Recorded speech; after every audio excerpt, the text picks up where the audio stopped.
ডাকতেছি, এলে তুই আগে যা। শাবাশ জিততে জিতছি ভয় পড়ে গেল তো ম্যাচ ড্র হইতে পারে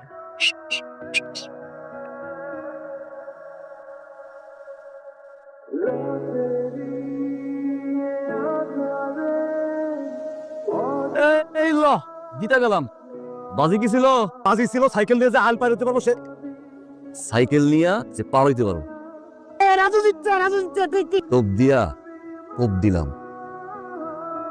লাফাঙ্গার মতো টই টই টই টই করে ঘুরে বেড়াস। এটা কাম কাজ কর, বিয়া শাদি কর, জীবন এমনি চলবো। কয় দেখ হাম্বা ধরো ধরো রান্ধো, অনেক টাকার মালিক হবো, অনেক রাজ রাজত্ব করবো। তোরে লইয়া আর পারি না, আল্লাহ তোরে যেন হেদায়েত দেয়। কেমনি খাবি? চালটা বাড়াই দিও রে মুরগি নিয়ে কই যাস? মুরগি বানাবো।